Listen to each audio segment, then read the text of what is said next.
Hello friends, welcome to Sunitha kitchen. ఈరోజు మన ఛానల్లో నోరూరించే కొబ్బరి అన్నాన్ని ఎలా తయారు చేసుకోవాలో చూసేద్దాము.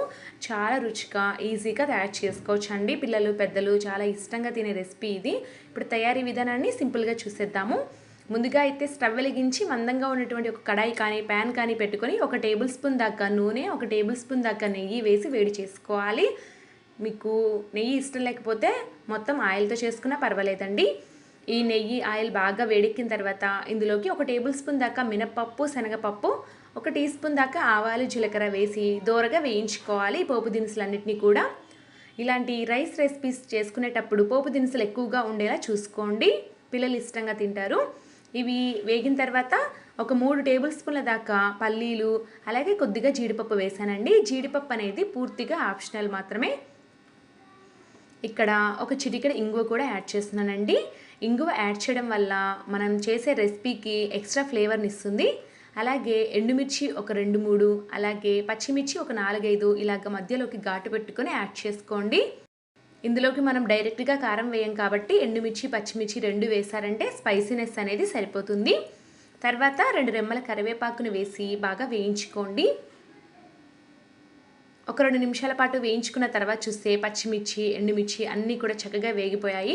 ఇప్పుడు ఇందులోకి మనం తురిమి పెట్టుకున్న పచ్చి కొబ్బరి మిశ్రమాన్ని 1 కప్పు దాకా వేసుకోవాలి. సరైన కొలతలతో చేసుకున్నారంటే టేస్ట్ చాలా బాగుంటుందండి.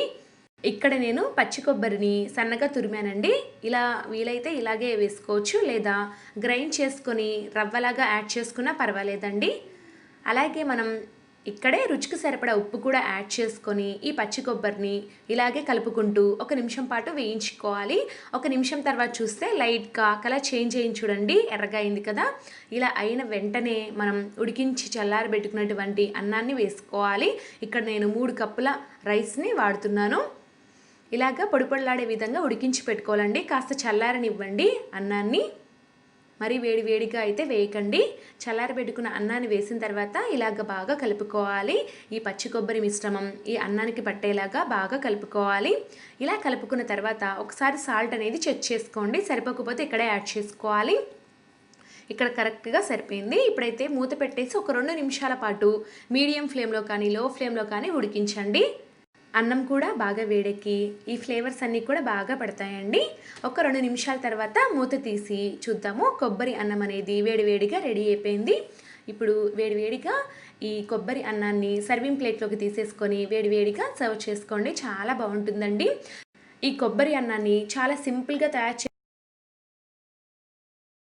ఒకవేళ ఈ కొబ్బరి అన్నాన్ని ఇంకా స్పైసీగా తినాలనుకునే వాళ్ళైతే ఇందులోకి వాంగిబాత్ మసాలా పౌడర్ అనేది మనకి షాప్స్లో అవైలబుల్గా ఉంటుందండి, లేదా ఇంట్లో తయారు చేసుకున్నదైనా పర్వాలేదు. 1 టేబుల్ స్పూన్ దాకా యాడ్ చేసుకొని తర్వాత రైస్ని యాడ్ చేసి ఇలాగే తయారు చేసుకుంటే టేస్ట్ చాలా బాగుంటుంది. ఈ కొబ్బరి అన్నాన్ని చాలా తక్కువ టైంలో క్విక్గా తయారు చేసి పిల్లలకి టిఫిన్ బాక్సుల్లో కానీ లంచ్ బాక్సుల్లో కానీ తయారు చేసి పెట్టొచ్చండి. అంతేకాకుండా మనం పండగల టైంలో దేవుడికి నైవేద్యంగా కూడా చేసి పెట్టొచ్చండి. ఓకే ఫ్రెండ్స్, ఈ రెసిపీ మీకు నచ్చినట్లయితే ఖచ్చితంగా లైక్ చేయండి. మీ ఫ్రెండ్స్కి, రిలేటివ్స్కి కూడా షేర్ చేయండి. Thank you for watching.